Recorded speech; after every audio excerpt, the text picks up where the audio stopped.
States में language को लेके बहुत सारी लड़ाई हो रही है। तो फिर हमारा जो लॉ है, इंडियन लॉ, वो क्या बोलता है कि मान लो अगर हम यहाँ से गुजरात जाते हैं तो क्या मुझे गुजराती कंपलसरी आनी चाहिए? Citizen that is not compare नहीं आ सकता कोई तो ऐसा कोई लॉ नहीं है ऐसा कि कोई यार लॉ ऐसे ही आना चाहिए। यानी कि आना ही चाहिए ऐसा कोई लॉ नहीं कि आपको आना ही चाहिए। तो फिर अगर तुमने कंपेल किया कि आपको कर्नाटकी भाषा में कर्नाटकी लैंग्वेज आने को होना तो मैं कभी कर्नाटक घूमने ही नहीं। लेकिन क्या होता है कभी कभी प्लान के अंदर सिचुएशन आ जाती है कभी कभी कि अगर मैंने बोला ये कागज मुझे जरूर है ये कागज लाना है लैंड पेपर से कुछ वो लाते हैं। प्रेशर होता है एक एम्प्लॉय के ऊपर, वो बहुत ज़्यादा प्रेशर होता है। वो एम्प्लॉय जो है वो बहुत एक्सप्लोर होता है, राइट? तो फिर क्या हम उस मैनेजर के अगेंस्ट या फिर उस कंपनी के अगेंस्ट कुछ एक्शन या फिर कुछ कंप्लेंट कर सकते हैं? अगर उसको बहुत ही तकलीफ है तो उसको जो हैरेसमेंट होती है उसके लिए आईपीसी अंदर सेक्शन है 500 से 500। अगर गाली गलौज किया तो 509 हो गया तो उसमें 2 बरस 1 बरस। अभी कभी वो मेंटल है तो उसने सुसाइड कर लिया तो 306 हो गया। ये केस को हम अभी रिवर्स करते हैं, ठीक है? जहाँ पे आदमी की जो अर्निंग कैपेसिटी है वो बहुत कम है और लेडीज की जो कैपेसिटी है वो बहुत ज़्यादा है। She is earning lakh a month और आदमी जो है बहुत कम कमा रहे हैं, 30,000 या फिर 20,000 एक्स्ट्रा जेड, और उनका डिवोर्स होता है। इस केस में भी क्या आदमी को एलिमनी देनी पड़ती है? ये केसेस में मैं वही बात करूँ ना हिंदू मैरिज एक्ट के अंदर जहाँ तक वो ट्रायल चलती है समझो उसकी आमदनी अगर देखा जाए तो उसकी कम है तो वो उसका एक डिस्कशन यूज होता है कि आपको इतना ही देना है। लेकिन क्यों देना है? क्योंकि वो तो नहीं लॉ सेट है वो जो सेक्शन है उसके अंदर 24 लॉ देना ही सेट देना है। देना ही है। मैं ऐसे बहुत सारे लोग देखते हैं कि जो नेशनल एंथम के लिए कभी कभी खड़े नहीं रहते, या फिर कुछ बच्चे भी, उनको भी ऐसा ट्रेन किया जाता है कि वो भारत माता की जय नहीं बोलेंगे।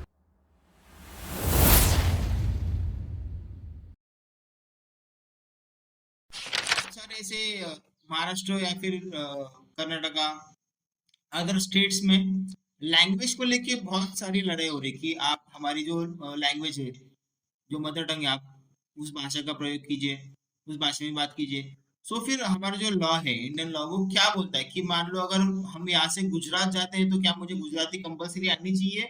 या फिर मतलब, क्योंकि इसके ऊपर बहुत डिबेट है कि हिंदी हमारी नेशनल क्या लैंग्वेज क्या है या नहीं है, सही क्या बात बताएंगे उसके सही बारे क्या होता है अगर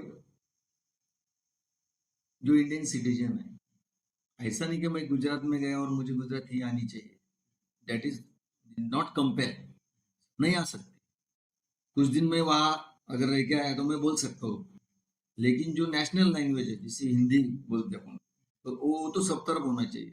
ऐसा नहीं कि पर्टिकुलर लैंग्वेज आपको बोलनी चाहिए ऐसी तो लॉ में सिचुएशन नहीं है। क्योंकि क्या है कॉन्स्टिट्यूशन का जो ये है कि हर आदमी का वो मूलभूत जो अधिकार है सिटीजन का में। और इंडिया में कहीं भी घूम फिर सकता है तो फिर वो तो मैं अगर कल साउथ गया तो मुझे तो वो नहीं आएगा। तो कम से कम एक तो मैं इंग्लिश इंग्लिश प्रोवाइड करूंगा नहीं तो फिर मैं हिंदी ज्यादा से ज्यादा हिंदी बोल सकूंगा। तो ये बातें होती है लेकिन लॉ वो है कि प्रॉपर लैंग्वेज आपको अभी तो महाराष्ट्र के नेटिव है सब लोग अपन तो अभी कभी कभी मराठी कंपलसरी दूसरा आदमी आया वो मराठी कंपलसरी किया है उसको तो बहुत दिन तो मराठी भी सीख जाएंगे। लेकिन कंपेलिंग जो है कंपेल करना कि आपको आना ही चाहिए ये जो ये जो है इसके लिए तो हर स्टेट का तो लॉ नहीं ऐसा ओके। कंपल कोई सो ऐसा कोई आपको लॉ कर नहीं दे है ऐसा कि कोई यार लॉ मैं ऐसे ही आना चाहिए? यानी कि आना ही चाहिए ऐसा कोई लॉ नहीं कि आपको आना ही चाहिए ऐसा नहीं। सो अगर कोई लाना है अगर कोई उसमें बदल कोई होना है रिफॉर्म होना है कोई तो फिर वो जो सरकार है केंद्र सरकार बोलो वहाँ की स्टेट लेवल की सरकार बोलो ये सब बातें ला सकती सो लेकिन फिर ऐसा स्टेट गवर्नमेंट, मान लो महाराष्ट्र की होगी, कर्नाटक की होगी, या फिर आंध्रा, डिफरेंट स्टेट्स की जो स्टेट गवर्नमेंट है, क्या वो उनके लिए कोई ऐसा अलग से लॉ पास कर सकती है कि हमारे, आप अगर हमारे स्टेट में आ रहे हो तो आपको हमारे ही लैंग्वेज बोलनी पड़ेगी? ऐसा तो नहीं कर है। नहीं हो सकती ना? सकता क्योंकि क्या क्या होता है देखो भाई हर स्टेट का एक जुरिडिक्शन होता है। अगर हर स्टेट का एक जुरिडिक्शन हुआ तो फिर अगर तुमने कंपेल किया कि आपको कर्नाटकी भाषा में कर्नाटकी लैंग्वेज आने को होना तो मैं कभी कर्नाटक घूमने ही नहीं आऊंगा। एक बात को एक समझो आप ऐसा नहीं होता है। अगर आपने स्टेट का लॉ बना दिया है तो आपका आपका सब रुक जाएगा एक हिसाब से। ऐसा नहीं होता है कि अगर मैं कहीं घूमने गया और मुझे वो कंपेल कर दे कि आपको आना है तो मेरा जाना का वहां का मतलब ही क्या है। तो मेरी तो जो मुझे लिबर्टी जो दी गई अंडर कॉन्स्टिट्यूशन, तो वो मेरी खत्म हो गई वहां पे। ऐसा नहीं होता है। वो कंपेल करने के लिए वो कंपेल भी नहीं कर सकते ऐसा कि आपको, हमारे स्टेट के लॉ है कि आपको ऐसा ही रहना है, आपको आना ही चाहिए, अब तभी आना, तो वो नहीं हो सकता। तो human being as a human being as a, जब से कॉन्स्टिट्यूशनल राइट्स होते हैं, हर को फ्रीडम है। जैसे मुझे बोलने का फ्रीडम है, आपको बोलने का फ्रीडम है, फ्रीडम ऑफ स्पीच है। आर्टिकल 21 जो है इंडियन कॉन्स्टिट्यूशन में, उसमें सीधा सीधा है कि हर आदमी को फ्रीडम है, हर आदमी घूम फिर सकता है। ये तो फिर नहीं तो वैसी बात हो जाएगी कि हम जब दूसरी कंट्री में होते हैं और हमें कुछ लोग वहाँ के लोकल जो लोग हैं, अगर वो कुछ हमें परेशान करते हैं तो हम हमारी एम्बेसी में कांटेक्ट करते कर हैं, सकते हैं, कर तो ये सकते तो हैं। वैसी बात हो गई है। आप अपनी इंडियन गवर्नमेंट को कांटेक्ट कर सकते हैं, वहाँ के जो एम्बेसडर है उससे कांटेक्ट कर सकते हैं, जो कि कोई उनके भी लॉज होते हैं। तो ऐसा नहीं कि ये अपने लिए लॉ नहीं होता है, लॉ सभी के लिए है, सिर्फ रूट बदलते हैं थोड़े, इधर उधर होते हैं थोड़े, लेकिन आप कर सकते नहीं नहीं, मतलब मैं ऐसा पूछ रहा हूँ कि मतलब जो जैसे कि एम्बेसी में होता है कि अलग जगह हम अलग कंट्री में जाते हैं, तो वहां पे अगर कुछ हमारे साथ गलत होता है तो हम हमारे एम्बेसी को कांटेक्ट करते हैं, तो फिर ये तो स्टेट वाइज एम्बेसी करना हैं। पड़ेगा, फिर ये तो गलत हो वैसे गया नहीं ना फिर। होता है। अगर वो कंट्री में आपके खिलाफ हो गया कुछ एक्ट, अगर आपने एम्बेसी से तो वही एम्बेसी वो कंट्री के रूल फॉलो करके आपकी मदद, मतलब आपको मदद कर सकता है। बराबर। वही कंट्री के जो रूल होंगे, रेगुलेशंस होंगे, वही वही वही सेक्शन के हिसाब से वो कंप्लेन कर सकता है, ये आपको दे सकता है पहले। ऐसा नहीं होता है कि छोड़ दिया ऐसा। सो मान लो आज अगर मैं कोई अलग स्टेट गया हम्म। यहाँ पे, और वहाँ पे मेरे साथ कुछ गलत होता है, मतलब वहाँ पे मुझे फोर्स किया जा रहा है कि आप यही लैंग्वेज बोलिए, या फिर कुछ वहाँ पे फाइट हो गई, या फिर कुछ मारने के लिए लोग आ गए, सो फिर क्या वहाँ की पुलिस हमें प्रोटेक्ट करेगी इस चीज के बारे में? क्यों नहीं करेगी प्रोटेक्ट? कर सकते हैं ना। अगर अभी एक स्टेट छोड़ के आप दूसरे स्टेट में घूम रहे हैं, कोई वारदात होगी तो वहाँ की पुलिस की हेल्प आपको मिल सकती है, आपने इंक्वायरी हो सकती है, आपको प्रोटेक्ट किया जा सकता है। ऐसा नहीं होता है कि कोई कोई भी स्टेट में आप घूमो और ऐसा नहीं हो सकता। सो अभी अगर कोई यहाँ पे आ रहा है महाराष्ट्र में, या फिर हम कहीं पे जा रहे हैं, वहाँ पे लोगों लोगों ने हम पे अगर अटैक किया, या फिर हमारे साथ में कुछ बोला कि आपको ये लैंग्वेज बोलनी है, तो फिर उन वो जो लोग हैं उन पर फिर किस तरह से एक्शन लिया जा सकता है, या फिर कौन से लॉ या फिर कौन से सेक्शन के अंडर नहीं, वो उनके तो अगर देखो अगेंस्ट कैसा होता है आएगा? कि जो भी एक्ट डन होते हैं, वो पब्लिक वहां पे क्या करती है, कौन सा एक्ट डन करते हैं, उसके ऊपर लॉ की सिचुएशन डिपेंड होती है। हम अगर उसे बोल तुमको, रहे हैं कि आपको मैंने, हमारी लैंग्वेज ही बोलनी है। आपको ये लैंग्वेज बोलनी है, तो जो कंपेलिंग जो है, वो कंपेल यानी कि जस्ट लाइक हरासमेंट है, इट इज हरासमेंट। राइट। तो भी अंदर आईपीसी के अंदर आती है, इंडियन पेनल के अंदर। सो समझो अगर वो बात, वो आपकी जो बहस हो गई उसके अंदर उससे कोई वेपन यूज किया, तो राइट। उससे भी ऑफेंस ज्यादा बढ़ता है। राइट। समझो तो कोई वेपन यूज कर लिया, कोई मार दिया, तो वो हिसाब से जो कानून है वो अप्लाई होता है वहां से। क्या पनिशमेंट हो सकती है फिर इस नहीं सिचुएशन नहीं, में ये क्या? भी पनिशमेंट हो सकती है। अगर उसने कुछ वेपन यूज कर लिया, मार दिया, तो सेक्शन बढ़ गया। अगर मार दिया तो 326 हो गया, और ज्यादा मार दिया तो 302 हो गया। ऐसा होता है ना, जो कॉग्निजेबल ऑफेंस होते हैं उनमें तो सिवियर पनिशमेंट है सब। लेकिन ऐसा नहीं होता है कि आपके ऊपर अटैक हुआ, कि आपकी कोई तकलीफ हुई तो आपको कंप्लेन नहीं करते आता, ऐसा नहीं होता। आपको राइट है, आपको कंप्लेन करके आते हैं। मैंने ये कंप्लेंट के बारे में इसलिए पूछा क्योंकि नॉर्मल जो सेइंग्स है पब्लिक में, वो ज्यादातर की करके यही बोलते हैं कि कुछ भी हो जाए, पुलिस स्टेशन हो गया या फिर डॉक्टर हो गया या फिर कोर्ट कचहरी जो हो गया, उसके चक्कर आपको जिंदगी में कभी भी नहीं, नहीं लगाने चाहिए। क्या हमारे लॉ में देखिए मतलब? क्या कि एक ह्यूमन टेंडेंसी, ह्यूमन टेंडेंसी का मतलब ये है कि जो फियर ऑफ माइंड होती है, कि मैं, मेरे सामने कुछ हो रहा है और मैंने देखा, तो वो जो फियर है मेरे माइंड में कि नहीं जाने का, नहीं करने का, ऐसा वो जो फियर वॉश आउट होने पे, इसके लिए पब्लिक के माइंड में ये सिचुएशन तैयार करना है कि अगर दोबारा ऐसा वारदात ना हो, तो इसके लिए पब्लिक को खुद सेल्फ तैयार होके जबानी देनी है। देखिए वो विटनेस होके आना है। अगर वो अच्छा विटनेस हो तो इन्वेस्टिगेशन को बहुत अच्छा एविडेंस मिलता है, और आपके ऊपर जो हुआ, अटैक हुआ, समझो कुछ भी बात हुई, तो उसके तो पनिश होता है। पब्लिक क्या होती है कि फियर ऑफ माइंड जो होता है पब्लिक का, नहीं नहीं, तो उसकी वजह ये है कि कभी कभी कोई प्रेशर आते हैं, ऐसी भी बातें होती है, कोई प्रेशर आते हैं। लेकिन इन्वेस्टिगेशन से आजकल बहुत अलर्ट हो गई कि अभी भी कभी तुम देखो कैसे होते हैं कि कभी कोई बड़ी वारदात होगी तो अथॉरिटी बताती है कि हम तुम्हारा नाम बताएंगे नहीं, आप सिर्फ हेल्प कीजिए, ये गुपित सीक्रेट रह जाएगा, आपका नाम सीक्रेट होगा लेकिन इंफॉर्मेशन दीजिए।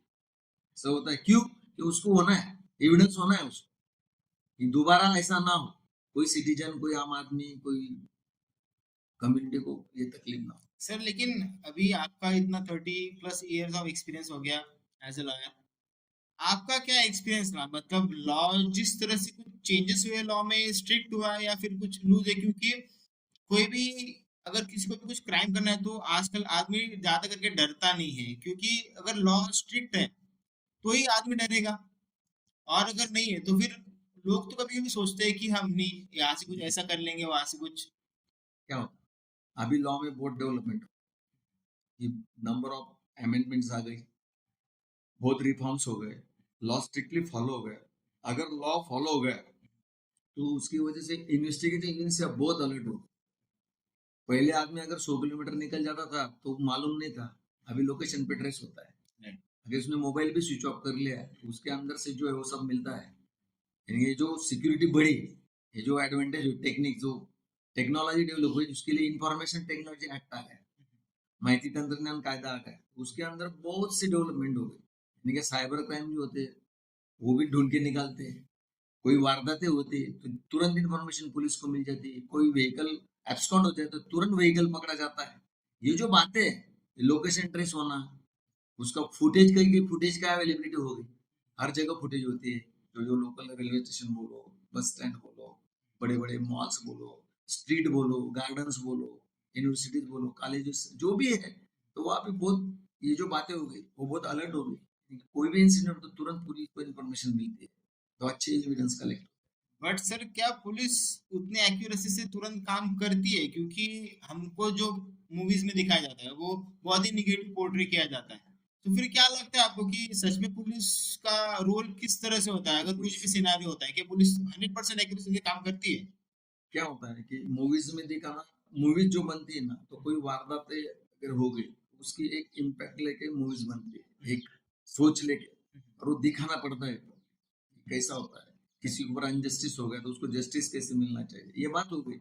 लेकिन पुलिस ये सिचुएशन में पुलिस अलर्ट हो गई, क्योंकि कोई कोई भी वारदात का अभी भी हुई, बहुत तुरंत इंफॉर्मेशन आम आदमी पहुंचा था पुलिस स्टेशन पे, या ऐसा माहौल है, तुरंत पुलिस पहुंच जाती है। फिर बात ये है कि आगे वारदात ना बढ़े, यानी कि पीसफुल जो है, ब्रीचेस ना हो कोई पीस का, पब्लिक पीस जो होती है डिस्टर्ब, ये पब्लिक पीस डिस्टर्ब हो गया है तो ट्रैंक्विलिटी ये सब जो होता है, ये युवा की जो पीसफुलनेस है वो डिस्ट्रॉय करने की जो कोशिश की जाती है कोई, इससे तो पुलिस तुरंत पहुंचती है, क्योंकि उनकी उनकी जो अवेलेबिलिटी जो है अभी, वो जो ज्यादा रिफॉर्म में बहुत बहुत एडवांटेजेस सर है। लेकिन इंफॉर्मेशन टेक्नोलॉजी की वजह से बहुत सी रिफॉर्म्स हो गई, बहुत टेक्निक्स आ गए ओके। ढूंढने के। और वो तो इनके पुलिस को जो पहले तकलीफ होती थी ज्यादा, अब तो नहीं है, अब तो पुलिस बहुत अलर्ट होती सर और फिर मान लो अगर कोई, अगर पुलिस ऑफिसर है या फिर कोई भी अगर आपको कोऑपरेट नहीं कर रहा है, या फिर कुछ इंसिडेंट हो चुका है, या फिर जो इन्वेस्टिगेशन चालू है उसमें वो कुछ चेंजेस या फिर उसको कुछ टेम्पर आउट करने की कोशिश कर रहा है, तो क्या उसके ऊपर नजर मतलब जाती है गवर्नमेंट की, या फिर जाती जाती कोर्ट की उसके तो बारे क्या में? होता है कभी कभी जो जो इन्वेस्टिगेशन होता है, अगर उसमें कुछ लूप होल हो तो उसके लिए जो जो अदालतें होती है वो भी ढूंढ के निकालती है कि इसमें लूप होल्स है।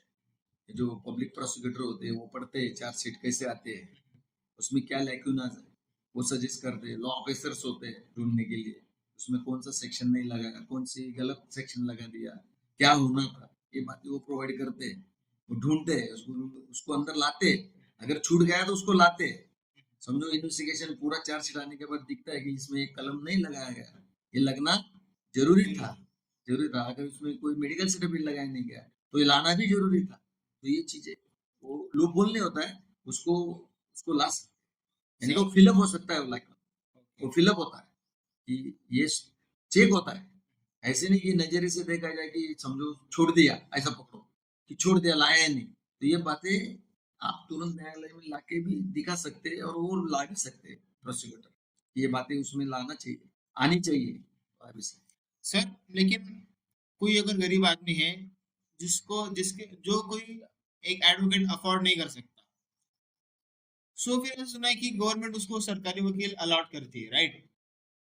या फिर कभी ऐसा कभी हुआ है कि एक आदमी जिसको कभी एडवोकेट अलॉट हुआ है या नहीं हुआ है, उसने खुद के दम पे वो जो केस है वो खुद उसने लड़ी है और उसका उसके साइड से जज ने जो है वो रिजल्ट भी दिया है। ये सिचुएशन क्या होती है, बहुत कम कम होता है ऐसा कि खुद लड़ सकते, आपका डिफेंड आप कर सकते, ऐसा हो सकता है। आप डिपेंड नहीं करते ऐसा नहीं होता है। लेकिन आप जब डिपेंड करते तो आपको लॉ की मालूमात होना, कायदे की जो जो है इंफॉर्मेशन। इंफॉर्मेशन जो होना है, तो वो आपको जो थोड़ा मालूम होना है, डिपेंड करना है। ऐसा नहीं कि वहाँ की प्रोसीजर अलग होती है। तो आणि ऐसा भी नहीं होता है कभी कि अभी तो बहुत अवेयरनेस आ गया है, क्योंकि जो जो पुअर फैमिलीज से अगर वो जो फीस दे नहीं सकते, ऐसा कोई बात है, तो अभी तो लीगल एड सर्विस प्रोवाइड होती है कोर्ट में हर जगह। अपने अपनी या तो डिस्ट्रिक्ट लीगल अथॉरिटीज है, स्टेट लेवल अथॉरिटीज है, नेशनल लेवल पे नेशनल डिस्ट्रिक्ट लेवल अथॉरिटीज है, जिसे नालसा बोलते हैं। ये सब है। Maharashtra legal services authority act है, ये प्रोवाइड है। और वो सिर्फ जो जिनकी आमदनी कम होती है, जो पुअर सोसाइटी के लोग हैं, जो हेवी फी नहीं पे नहीं कर सकते, उनके लिए लीगल सर्विस अथॉरिटी है। हर डिस्ट्रिक्ट में है, हर स्टेट लेवल पे है, हर नेशनल लेवल पे है। उनको लॉयर्स भी प्रोवाइड किए जाते हैं और उनको सर्विस मिलती भी है। सर लेकिन अभी किसी के साथ भी अगर कुछ गलत होता है, किसी के साथ कुछ क्राइम हो गया या फिर कुछ चोरी या फिर समथिंग इनजस्टिस, उस आदमी को कोर्ट का जीरो नॉलेज है, मैं ऐसा कह सकता हूँ। आज एक आप कॉमन मैन को जाके पूछिए कि आपको क्या पता है, so he will not be able to tell you anything about it. फिर क्या हमें स्कूलिंग से ये सिखाना स्टार्ट करना चाहिए या फिर कौन से ऐसे टॉपिक्स है जो हमें अवेयर होने चाहिए आज की यूथ के लिए या फिर आज के जो जनरेशन है उनको समझने के लिए, और स्कूलिंग में क्या लगता है आपको ये सिखाना इम्पोर्टेंट है?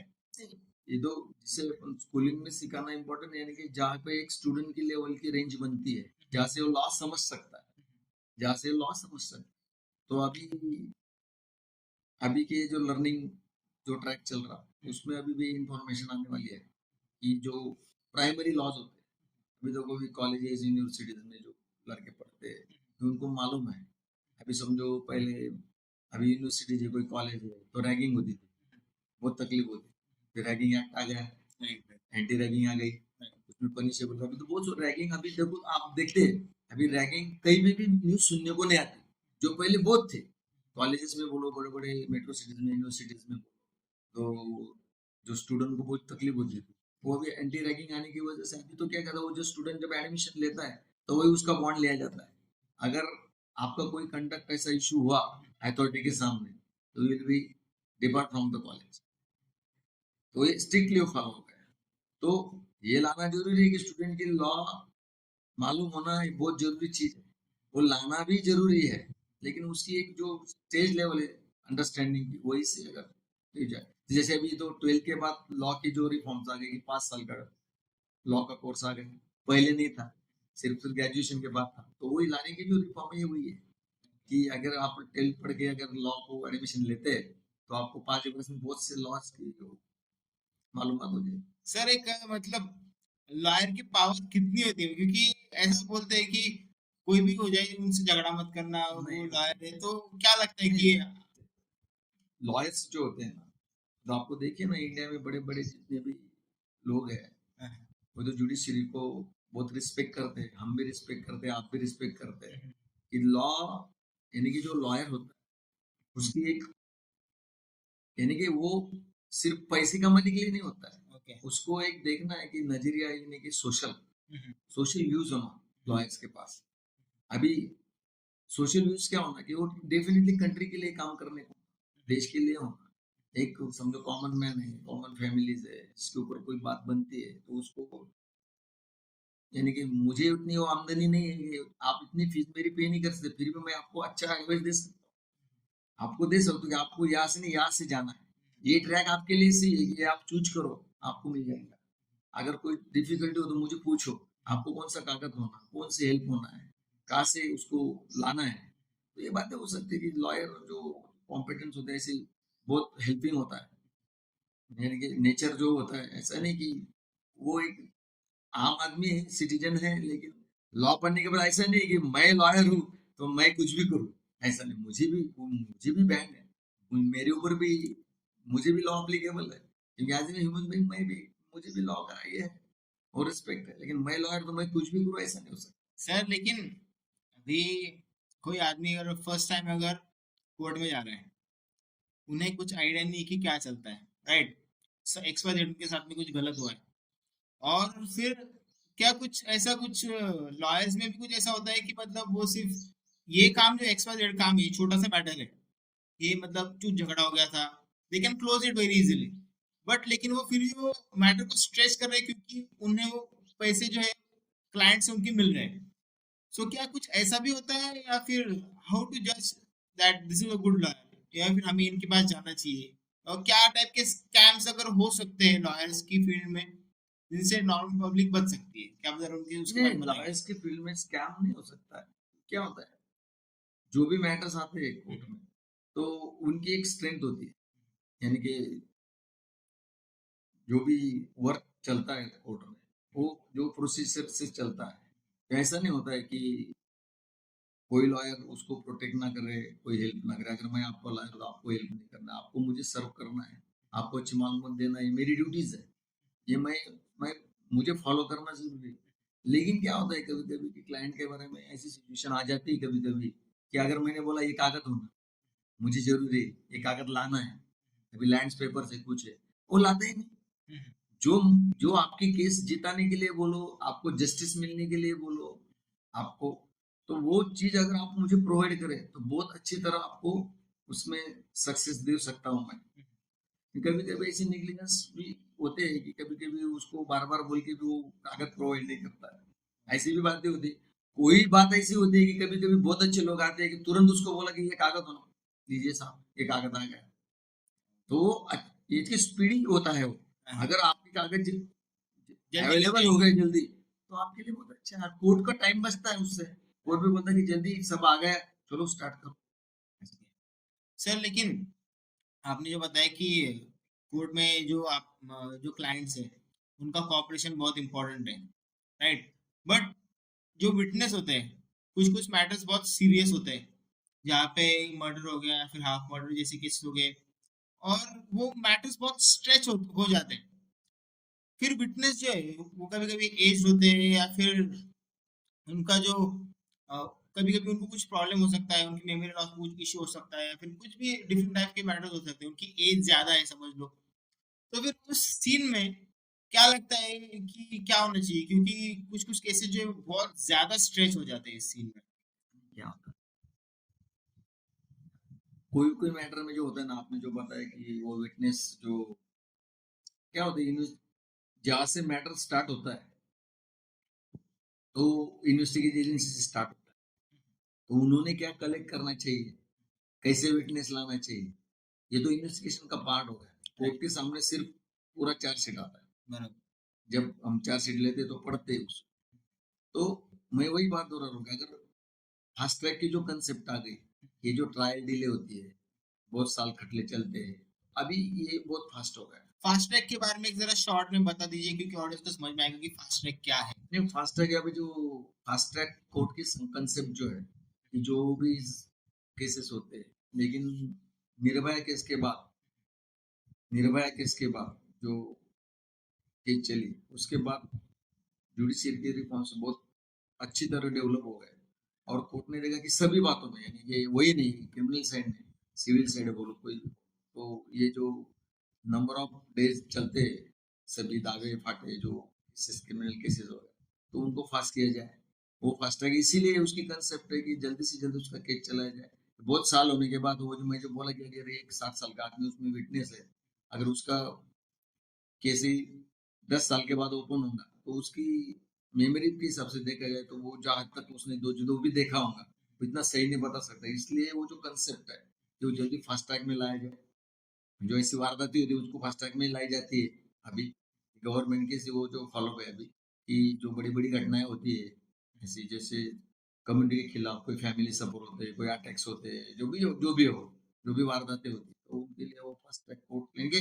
उसका पीछे का ये जो है कि जस्टिस जल्दी मिलना चाहिए उसको जल्दी। सो मतलब फास्ट ट्रैक के लिए कुछ स्पेशली अप्लाई करना होता है कि मेरा केस मुझे फास्ट ट्रैक में नहीं नहीं, लॉन्च करना है, ऐसा जो कुछ? डिपेंड होता है, जो जो केसेस होती है वो जहाँ पे अभी फास्ट ट्रैक में लाना ही है। अभी जैसे ये अभी एक निकम साहब का अपॉइंटमेंट हुआ उसमें, अभी ये घटना नहीं हुई अपने भीड़ में, भीड़ में, भीड़ का जो मर्डर केस में जो वो फास्ट ट्रैक में आ गई केस, फास्ट ट्रैक चलेगा, जल्दी हो गए ना, जल्दी चलेगी। मतलब स्पेसिफिक केसेस ही जो बड़े इम्पैक्ट इम्पैक्ट में होते हैं वही तो फास्ट ट्रैक में वो क्यों है कि ऐसे केसेस में अगर जस्टिस नहीं होगा जल्दी तो सोसाइटी के ऊपर इम्पैक्ट क्या होगा? गलत। गलत है नहीं, अच्छा हो या गलत, लेकिन अगर जल्दी चली तो पब्लिक बोलती है कि बहुत जल्दी इनका डिसीजन आ गया, बहुत जल्दी इसको बहुत ध्यान से लेके उनको जस्टिफिकेशन किया गया उसके साथ, बहुत जल्दी हो गया, तो वो बनना है।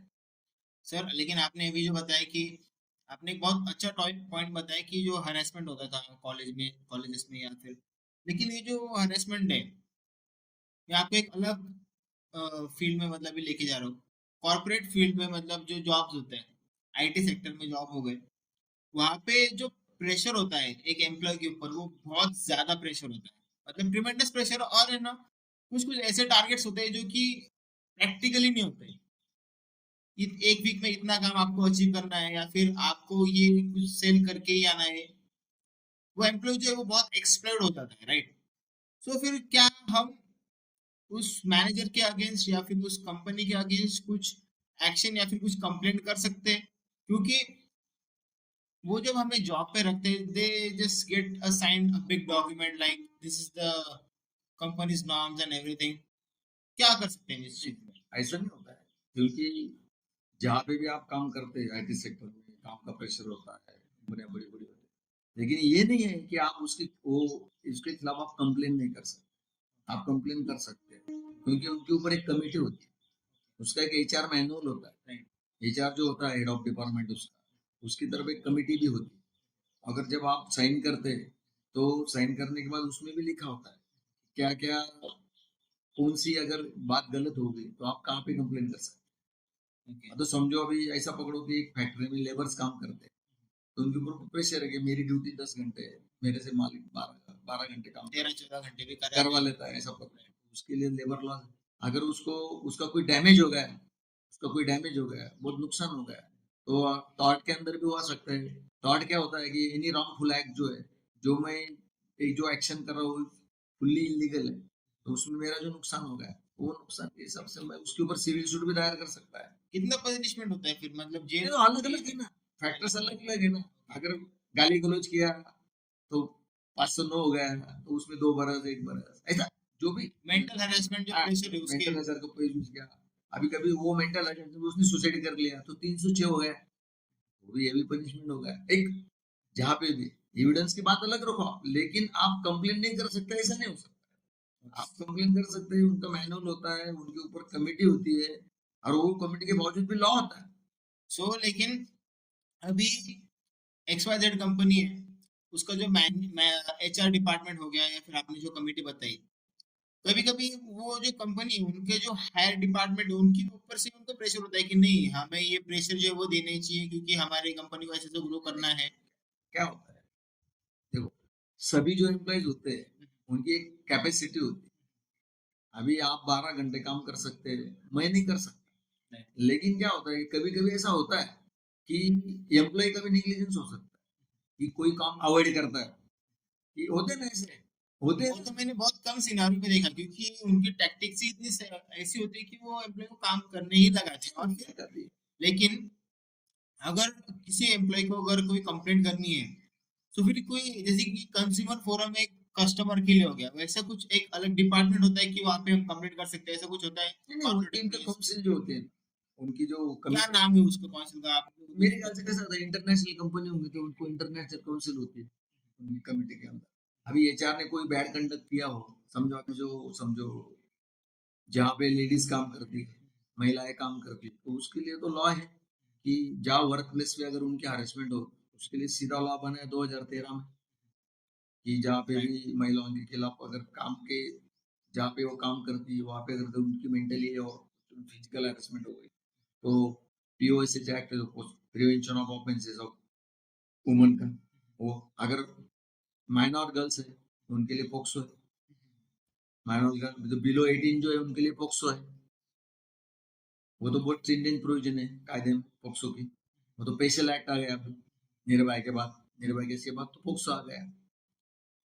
क्या होता है सर पोक्सो, मतलब क्या बोलते है? हैं कि चाइल्ड जो होते हैं ये जो जिनकी उम्र बिलो 18 है वो चाइल्ड के ऊपर कोई लैंगिक शोषण ऐसे कुछ ऑफेंस हो गए, रेप कमिट हो गया, उसकी इंजरी हो गई, उसका नाम लिया, मॉडेस्टी ऑफ वुमन हो गया, विनय भंग हो गया, तो यार ये सभी बातें पोक्सो के अंदर आती है। वो जो उसका लैंगिक शोषण होता है उसके ऊपर ऑफेंस होता है और वो स्ट्रिक्टली फॉलो होता है बहुत। उसका इन्वेस्टिगेशन भी बहुत फास्ट है, बहुत फास्ट है। उसके लिए स्पेशल कोर्ट है, उनके लिए इन कैमरा प्रोसीडिंग है कोर्ट में, उनकी जबानी भी इन कैमरा ली जाती है। हालांकि अगर वो एक एक माइनर गर्ल का स्टेटमेंट लेना है पुलिस ऑफिसर को तो उसको उसके यूनिफॉर्म में भी नहीं जाना है, सिविल ड्रेस में जाना है, ये उनके ऊपर प्रेशर ना बने ये आपका देख के। ऐसे इतने लॉ स्ट्रिंजेंट हो गया, सर इतना लेकिन फिर इतना प्रोटेक्ट हो गया। ये जो कायदा या फिर ये जो कानून हो गए, इसका बहुत मिसयूज भी किया जाता है। सो क्या आप कुछ ऐसे, कुछ आपने कुछ केसेस कुछ ऐसे हैंडल किए हैं या फिर आपको लगा है कि नहीं ये इस गलत हो रहा हो? नहीं मिसयूज नहीं बोलेंगे उससे। क्या होता है कि समझो एक इन्वेस्टिगेशन पार्ट में अगर कोई पार्ट रह गया, अगर मैं अलर्ट है तो मैं वो लैकुना ढूंढ के ला सकता हूँ।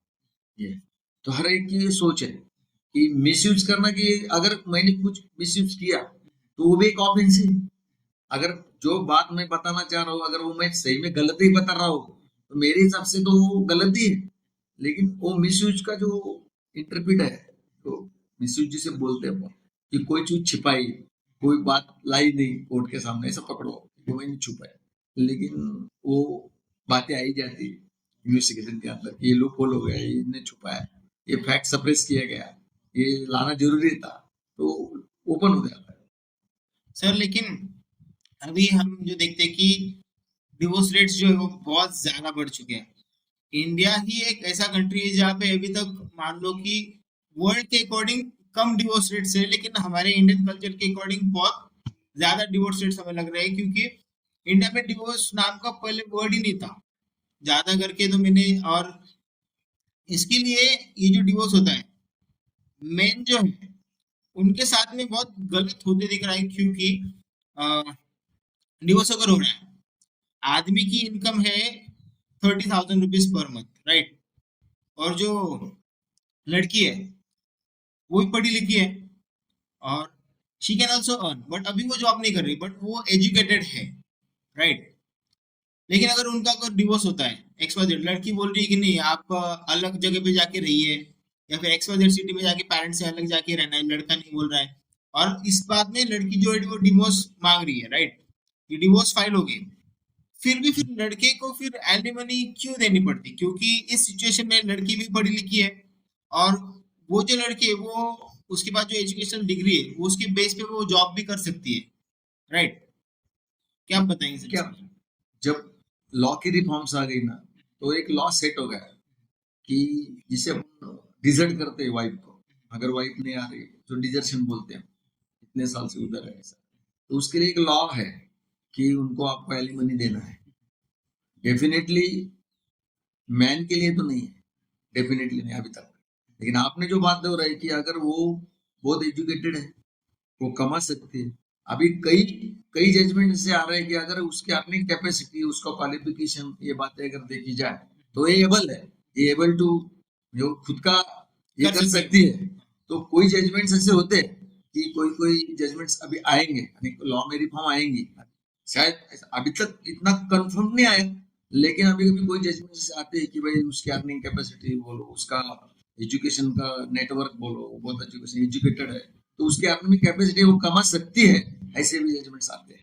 लेकिन लॉ सेट है, अगर मेंटेनेंस का लॉ सेट है, अगर कोई उसके साथ आपको लड़का है, वो लड़के का कोई फूड शेल्टर जो उनके लिए आप दे नहीं सकते, तो उसकी एक प्राइम लाइबिलिटी बनती है कि उसको समझो मैं 30,000 कमाता हूँ तो 5,000 मेरी वाइफ को, चाइल्ड को 2-3 हजार रुपए, ऐसा वो जो सोच है। ऐसा नहीं होता है कि 30 के या 25,000 के आपके क्लब को ऑर्डर होगा, ऐसा नहीं होता। लेकिन मैन के लिए एनिमली मिलना ये अभी तक तो लॉ सेट नहीं है। वुमेन्स के लिए है, ये बात सही है, लेकिन वुमेन के लिए भी एक पैरामीटर्स प्रोवाइड करेंगे अभी, क्योंकि अगर आप डीवी की केस करते हैं तो डीवी में मेंटेनेंस मांगते हैं। 125 सीआरपीसी के अंदर अपन मेंटेनेंस मांगते हैं, उसके अंदर भी आपको मेंटेनेंस मिलता है, समझो, ऐसा पकड़ो। तो कोर्ट ये नजरिए से देखता है कि नहीं नहीं इधर भी है इधर भी है, तो वो एडजस्ट भी होता है अमाउंट, कि अगर इसको 10,000 ये केस में देगा, इसको 10,000 ये केस में, ऐसा नहीं होता है। कोर्ट देखता नहीं, इसको एडजस्ट किया जाए, अगर उसको 10 दिया है तो इधर नहीं देना है उसे, वही कंफर्म है। और कम भी कर सकती है उसकी आमदनी देख के आदमी की। सर लेकिन मान लो डिपेंडेंसी देखी जाती है दोनों तरफ, कि आपके ऊपर कौन डिपेंड है, आपके पेरेंट्स डिपेंड है, ओल्ड एजेड है, तो कोई ऑपरेशन हुआ है, आपका कोई अदर फैमिली का रिसोर्सेस नहीं है, ये भी देखा जाता है, ये भी देखा जाता है। सर लेकिन एक आदमी मान लो वो अभी कमा रहा है 1 CR पर मंथ, ठीक है, उसका डिवोर्स का केस चल रहा है, मतलब जज ने बोला, गवर्नमेंट आपने कोर्ट ने बोला कि आपको जो है वो 50% एलिमनी देना पड़ेगा, ऐसा होता है कभी? नहीं होता है, क्योंकि क्योंकि कोर्ट का रेशो ऐसा है कि अगर आप 100 रुपए कमाते हो तो आप 20-30% तक आ सकते हैं। कि मैं अगर मेरी आमदनी 100 रुपए है, मैं 30 वो रुपए पर मंथ, पर, लेकिन अगर 1 CR अगर कोई आदमी कमा रहा है, उसको 30 लाख, आप जिस हिसाब से बोल रहे हो कि 30 लाख उसको पर मंथ देना पड़ेगा, लेकिन 30 लाख तो अमाउंट तो लगती नहीं ना एज अ कॉमन मैन, क्योंकि ये जो वैसा कमाया है नहीं, एक वैसा नहीं हो सकता। वो उसमें नॉर्म्स है ना, नॉर्म्स डिटेक्ट, यानी कि नॉर्म्स कैसा होता है, मैं वही बात, अगर वो 1 करोड़ भी कमाता होगा ना, तो एक आदमी के लिए 30 लाख रुपए पर मंथ बहुत हो गई। तो आप ऐसी सोचनी मत रखो कि उसका वो बहुत बड़ा रेट है तो आपको 50 लाख रुपए देना चाहिए, ऐसा नहीं हो सकता है, क्योंकि वो बैलेंस है। अगर अगर लड़के हैं, अगर उसको लड़की है उसके पास है, तो उसको भी मेंटेनेंस देना है उसे। लेकिन मान लो अगर सिर्फ सिर्फ लड़की है, उनको अभी तक कोई भी चाइल्ड नहीं है, राइट, और उनको डाइवोर्स का जो है वो केस फाइल हो गया, आदमी कमा रहा है 1 CR, और एक लेडीज को सरवाइव करने के लिए ज्यादा से ज्यादा, मतलब मान लो अगर 1 लाख पर मंथ भी दे दिया, it is more than enough, क्योंकि वो एक कॉमन मैन की सैलरी से बहुत ज्यादा है। इनफ इनफ होता है, ऐसा होता है कि वो जो देखा जाता है उसको डिस्क्रिप्शन बोलते हैं कि कितना देना, ये प्रॉपर है, लीगल है। अगर मैं वही दौड़ा कि 100 रुपए में कमाता हूँ तो 30 रुपए देना है, ये प्रॉपर है। उसके ऊपर वो स्टेज के ऊपर से डिस्कशन यूज होता है। डिस्कशन का मतलब कोर्ट उसका मत यूज करता है कि कितना देना है। अगर आपको कम लगे तो आपके लिए ऊपर का कोर्ट है, वो भी सिचुएशन है ना। नीचे के कोर्ट ने दे दिया तो आपको कोर्ट ने, ऐसा नहीं होता है, आपको कम लगा तो आप ऊपर बन सकते हैं, ऊपर को कोर्ट को लगा कि ये कम है तो बढ़ा भी दे सकते हैं, लेकिन वो डिस्कशन यूज होता है ऐसा। सर लेकिन अभी आपने जो बताया कि ये जो सिचुएशन है जहाँ पे आदमी को एलिमनी देनी पड़ती है, और विमेन की जो डिपेंडेंसीज है, उसके उनके पेरेंट्स हो गए, उनके ऊपर क्या क्या डिपेंडेंसी है, चाइल्ड हो गया, उसके अकॉर्डिंग आदमी को एलिमनी देनी है, राइट। लेकिन अगर कुछ सिचुएशन ऐसी है जहाँ पे आदमी के साथ में एक्सप्लोरेशन हो रहा है, आदमी के साथ में कुछ गलत हो रहा है, या फिर जो वाइफ है वो फिर फिजिकल इंटीमेसी के लिए नहीं बोल रही है शादी के बाद में, it is also kind of an harassment with the male person, right. तो फिर अगर इस ग्राउंड पे अगर उन्होंने अगर डिवोर्स के लिए डिमांड किया, तो तो वो फिर क्या उनको फिर एलिमनी फिर भी देना पड़ेगा, नहीं, कुछ करना पड़ेगा? ये देखो, एलिमनी डिमांड करना ये एक अलग बात है, और आपका जो हैरेसमेंट हुआ, जो भी केस आप ला रहे हैं, वो अलग बात है। एलिमनी यानी कि ये पार्ट ऑफ प्रोसीडिंग है, जब तक केस चलता है तब तक आपको एलिमनी देना है। ये बात को लॉस क्या है कि अगर सीआरपीसी 125 के अंदर मेंटेनेंस देना है तो लॉन्ग लाइफ देना है। समझो आपको हिंदू मैरिज एक्ट के तहत डिवोर्स पिटिशन होगा, यानी कोहैबिटेशन का प्रोसीडिंग होगा सेक्शन 9 के अंदर, तो आपको ये मैटर जहां तक चलने वाला है 1 साल 2 साल, वो खत्म होने तक देना है। Alimony is a different thing. और आपके जो एलिगेशंस के ऊपर आप केस बनाते हैं कि मुझे बहुत टॉर्चर है, मेरे को फिजिकल कंफर्ट नहीं है, जो भी मेरे को सेटिस्फाइड नहीं है, ये बात आपको बाय एविडेंस लाना है। अगर प्रूव हो गया तो आपको डिवोर्स मिल जाएगा। यस कि इसको डिवोर्स मिलना ना मिलना ये तो एविडेंस का पार्ट हो गया, लेकिन एलिमनी जहां तक देना है एंड के बाद, जहां तक वो ट्रायल चलती है वहां तक तो एलिमनी देना ही है, ओके, वो सेट लॉ है। वो सेट है। क्योंकि अगर वो ना दिया जाए तो उसके ऊपर आपका डिपेंड भी स्टकआउट हो सकता है, यानी कि आपको जो बचाव लाना है वो बाजू हो सकता है।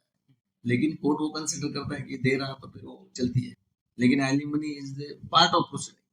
चलिए ठीक है, हम इसको एक बहुत और ऊपर के स्टेज पे लेके जाते हैं।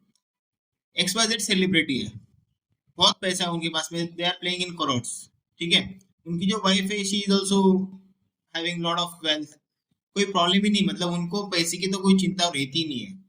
दे पार्ट देयर वेज, उनका डाइवोर्स हो गया, ठीक है। फिर भी उस आदमी को फिर, वो जो उसकी वाइफ है उसको फिर एलिमनी हो गया, फिर कोई भी अमाउंट है वो वेरी बिग अमाउंट, 50 60 60 करोड़, वो क्यों देना पड़ता है? क्योंकि वो अर्न कर सकती है और वो अर्न कर भी रही है, उनके पास में पैसा भी बहुत है, और फिर क्यों देना पड़ता है? वो जो एक्ट्रेस होते हैं ना, इनकी आमदनी जो होती है वो तो ज्यादा, जैसे कि उनकी कैपेसिटी जो होती है बहुत बहुत हाई होती हाई होती है। लेकिन वो देना जो है कभी कभी क्या होता है कि कोई मैटर में अगर कोई डिस्प्यूट सॉल्व करना है तो समझो भाई कोई एक अमाउंट फिक्स हो गई, कभी कभी एक पार्टी नहीं हमारा ये भी रह गया है, ऐसा होता है, ये भी हो गया। इनके बारे में क्या सोचे कि ऑलरेडी इनके पास है, तो मुझे नहीं लगता कि इनको ये क्या होता है कि यहाँ से डिसॉल्व होना है, इतना टारगेट होता है कि नहीं होना, यानी कि कोई भी कंडीशन पे सिलेंड हो, 50 देना है तो मुझे 100 रुपए देना है, ऐसा पकड़ो। तो मैं बोलता भाई मेरे पास है, मैंने दे दिया, ऐसा। एबल टू पे की जो सिचुएशन है वो हर फैक्टर पे डिपेंड करती है, एबल टू पे, एबल टू पे। नहीं, मेरा क्वेश्चन ये है कि देना ही क्यों है? क्योंकि अगर मान लो लड़की ने अगर नहीं फाइट देना किया, ही क्यों है, इसका एक लॉ है ना, लॉ है कि फ्यूचर मेंटेनेंस बोलते हैं उसे। अगर वो हस्बैंड और वाइफ डिस्परेट जब अलग होते हैं, तो अलग होने के बाद वो जो जाती है उसको फ्यूचर मेंटेनेंस, यानी कि भविष्य की जो तरतूद होती है उसके लिए दी जाती है, एक फ्यूचर मेंटेनेंस कहते हैं उसे। अगर वो देने वाली जो बात है कितना देना, वो भी तो मैं बोला कि मेरे वही बात हो रही है कि कितना डिपेंड करता है वो कि मेरी आमदनी के ऊपर, जैसे आपने बताया कि बहुत बड़े ऐसे कितना डिपेंड, फ्यूचर मेंटेनेंस के लिए अवार्ड होता है, फ्यूचर मेंटेनेंस मिलती है उसको। लेकिन फ्यूचर मेंटेनेंस की, मतलब मान लो क्वेश्चन फिर वही पे घूम फिर के आ रहा है कि क्योंकि जो फीमेल है, जो उनके पास में पहले से ही अर्निंग सोर्स है, वो पहले से ही कमा रहे हैं, राइट? फिर उनको फ्यूचर मेंटेनेंस भी देने की जरूरत क्यों है? क्योंकि उनको ही दिक्कत थी, नहीं I decided to part this. मेरा तो ये कहना है कि अगर उनके पास सभी है, अगर वो कैपेबल है, अगर वो अर्निंग कैपेसिटी में है, तो उसके लिए भी रिफॉर्म लाना जरूरी होगा लॉज में। और एक लॉ में कोई रिफॉर्म आने को ना, ऐसी एबल सिचुएशन होंगी तो उसे किस बात के लिए फ्यूचर मेंटेनेंस दिया जाए, अगर वो सर्टनली इतना पैसा कमाती है, एक एक सोच से अगर रिफॉर्म आती है कोई लॉ में तो फिर उसके ऊपर आ सकते हैं। क्योंकि अभी कोई हम पिछले एग्जांपल की तरफ जाते हैं, जहाँ पे एक आदमी को बहुत कम सैलरी है, 30,000 या फिर 35,000 समथिंग XYZ, उनका डिवोर्स होता है, ठीक है। और वो जो लड़की है, she is demanding for XYZ amount of alimony, but she is educated, ठीक है। और वो लड़की जो है उसका करियर स्टार्ट करके सिर्फ 2-3 साल में उसकी क्वालिफिकेशन ऐसी है कि वो 50-60 हज़ार रुपये महीना आराम से कमा लेगी, मतलब एक्सपीरियंस के बेस पे जैसे बढ़ेगा 2-3 साल में।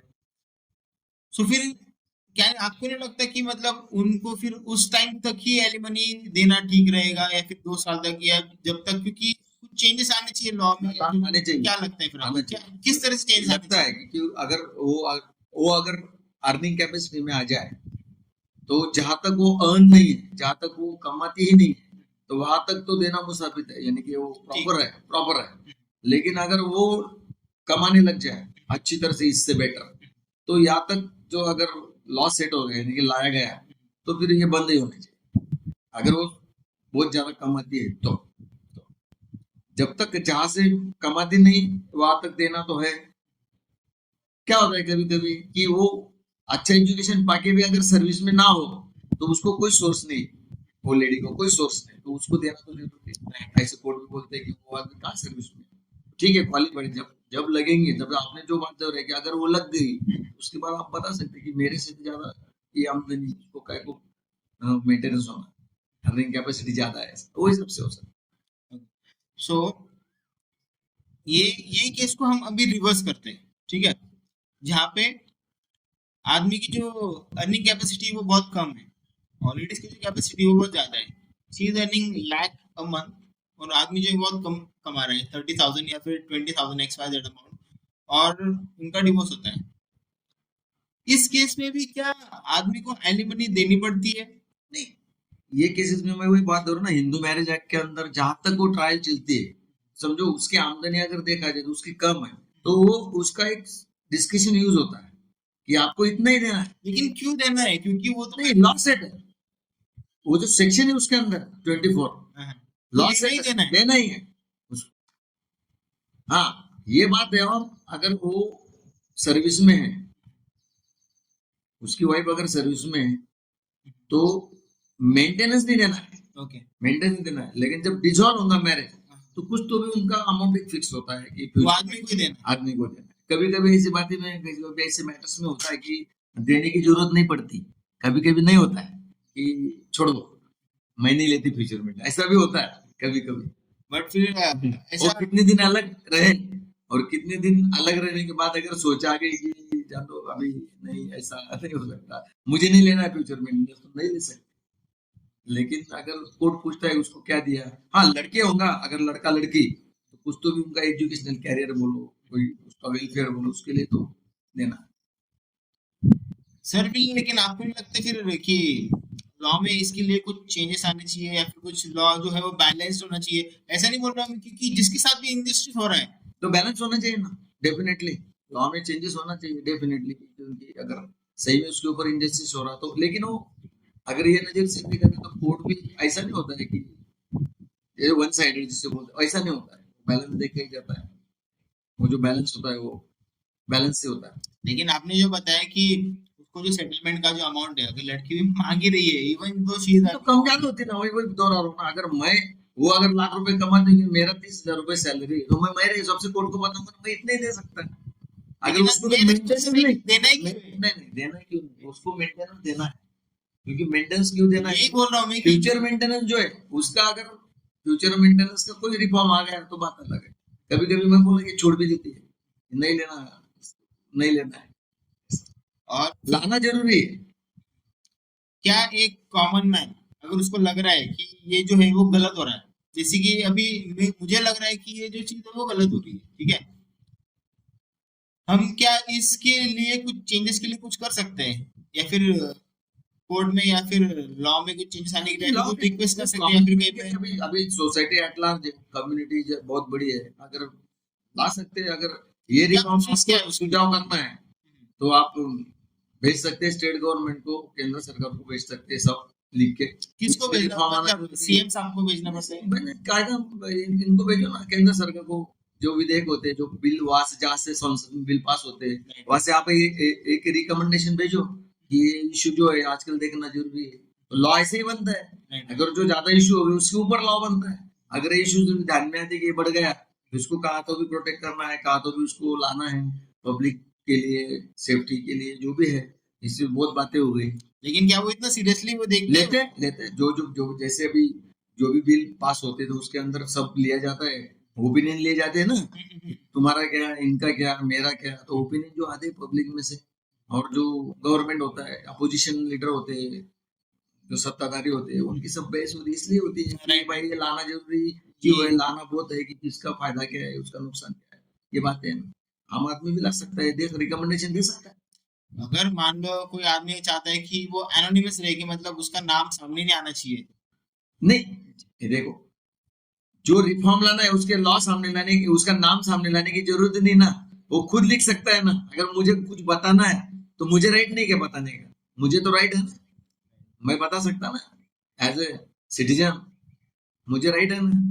सर लेकिन लेकिन हम जो देखते हैं कि ऐसा बहुत सुनने में आता है कि अगर कोई स्ट्रांग पार्टी है, वो अपोजिशन के एडवोकेट को मतलब कुछ पैसे खिला के भी कुछ मैनिपुलेट करने की कोशिश करते हैं, या फिर कुछ कभी कुछ ऐसा होता है? ऐसा है, मेरे अंदर की ह्यूमैनिटी उसे प्रिपेयर करेगी, नहीं। मेरे अंदर की।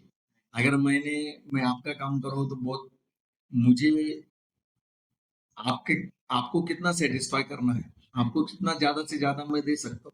मैंने पहली बात हो कि एडवोकेसी जो है वो it is a noble profession, it's a noble profession. वो सिर्फ पैसे कमाने के लिए नहीं, it's a social, it is social view. वो एस्पेक्ट के लिए देखना चाहिए कि मैं इसका केस हैंडल कर रहा हूँ।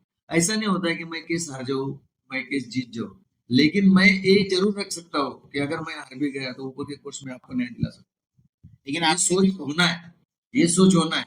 इसके लिए कोई जिसको बोलते हैं प्रलोभन दिखाना, आप जो जो बात कर रहे हैं कि ये चीजें गलत है, मेरे हिसाब से तो गलत है। एज ए प्रोफेशन ये नोबल प्रोफेशन होते हैं, उसमें आपको एक पब्लिक रिस्पेक्ट होता है, एक कम्युनिटी रिस्पेक्ट होता है। It's a noble profession, it's not a business, it is not a business, it's a profession. बहुत बड़े बड़े बड़े जो होते हैं, सभी हमने देखा है कि अच्छे अच्छे लॉयर जो होते हैं बहुत अच्छा काम करते हैं। एक रिस्पेक्ट होती है, आणि इनके अंदर एक ह्यूमैनिटी होती है, इनके अंदर एक ये होती है नहीं भाई, तो ऐसा नहीं होता है। लेकिन या अगर ये सोच होगी तो ये सोच मुझे लेके हार जाना, ये जो सोच है एक डिसरिस्पेक्टेबल, ये गलत है। सर लेकिन होता नहीं है। Advocacy is a role played by the advocate, is very good role, noble profession. As a human being का नेचर, मैं अंदर से दो माइंड होते हैं, बराबर एक इंटरनल माइंड होता है, एक नेचुरल माइंड होता है। ऐसा होता है आगे भाई, ये ऐसा पकड़ लो कि कभी कभी जहां तक मेरी सोच है, आगे ये टेबल पे पड़ा हुआ जो कंप्यूटर है ये मैनमेड है, लेकिन आपके पास जो कंप्यूटर वो गॉड मेड है। राइट कि आपके अंदर की सोच है वो आपको डेवलप करती है इससे ज्यादा, कि आपके अंदर की सोच ज्यादा जरूरी है कि वो बहुत अच्छी होना।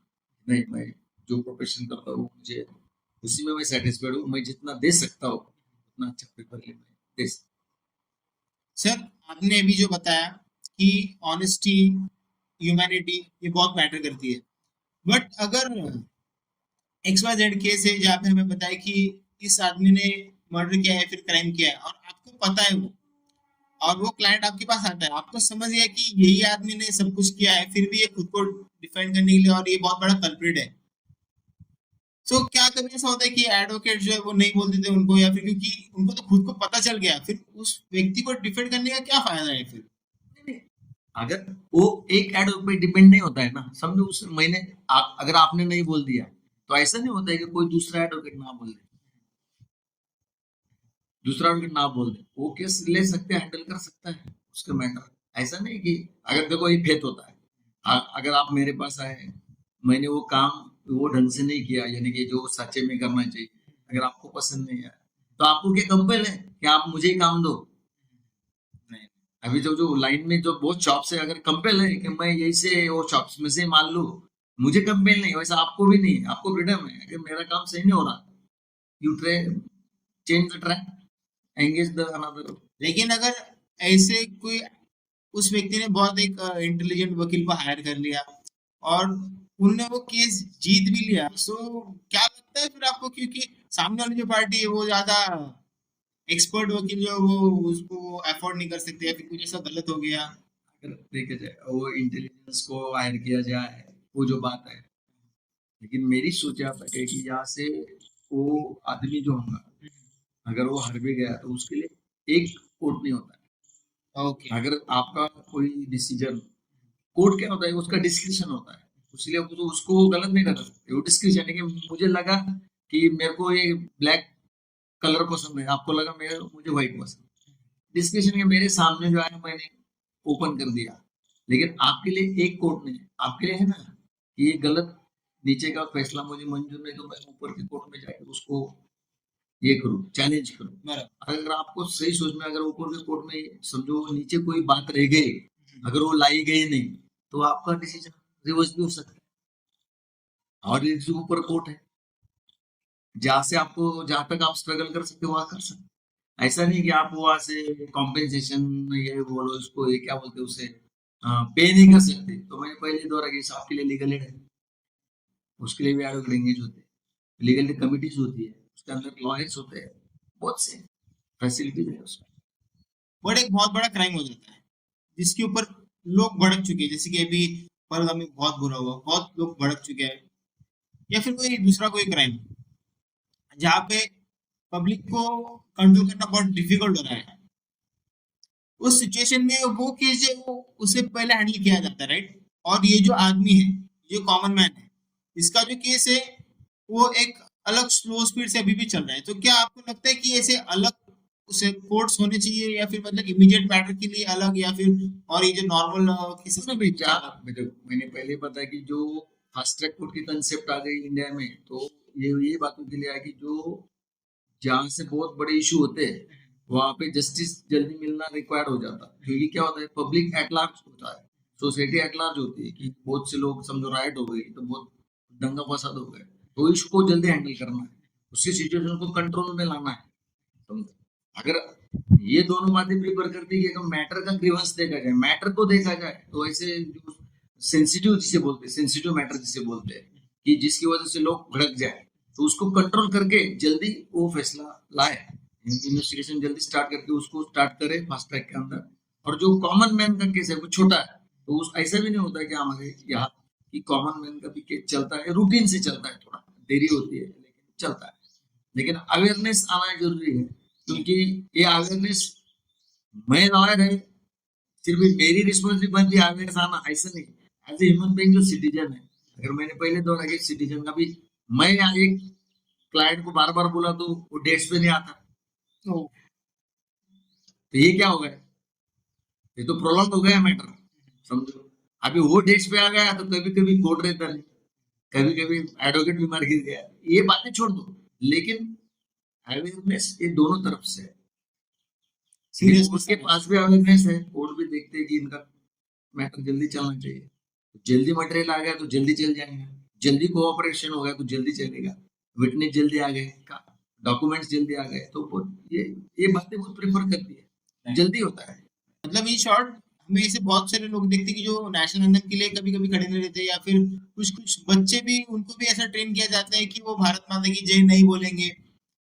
वो तो सो फिर इसके खिलाफ नहीं, मतलब क्या हम कुछ एक्शन ले सकते हैं, क्या फिर कुछ चेंजेस आने चाहिए? नहीं, चेंजेस आना चाहिए, क्योंकि क्या होता है कि ये तो नेशनल एंथम होता हो तो उसको उतना रिस्पेक्ट है, राइट। जितना मैं करता हूँ आप करते, सोसाइटी करते, तो वो आदमी के अंदर ये अंदर से ही होना है कि मेरा जो एंथम होगा उतना उसको उसका रिस्पेक्ट, कि भाई उसको रिस्पेक्ट करूं, और मैं जो ना रिस्पेक्ट करे उसको भी बताऊं कि तेरे को ये रिस्पेक्ट करना बहुत जरूरी है। बट अगर कोई पुलिस अगर देख रही है तो क्या वो उसके रिगार्डिंग उनको कुछ एक्शन ले सकती है, या नहीं फिर नहीं कुछ नहीं, बता वैसा सकती नहीं, है? अगर उसके पास वो सिचुएशन से कोई ऐसा रिफॉर्म है, कोई लॉ है, तो वो कर सकता है। तो वो लॉ तो फिर आना चाहिए, तो क्योंकि आना हर एक आदमी ने, आना चाहिए ना, आना चाहिए, तो वही बात बोल रहा हूँ, मैं वही बात बोल रहा हूँ कि आना चाहिए। क्योंकि ये तो इंटरनेशनल के जैसा हो गया। क्योंकि अगर आदमी, अगर भारत माता की जय भी अगर नहीं बोल रहा है, या फिर नेशनल एंथम के लिए नहीं खड़ा हो रहा है, सो इट इज कम्प्लीटली ऐसा भी डिसरिस्पेक्ट। अगर आप देख लीजिए तो वो कंपेल है, यानी कि आप जब भी राष्ट्रगीत शुरू होता है तो सभी ऑनर करके खड़े होते हैं,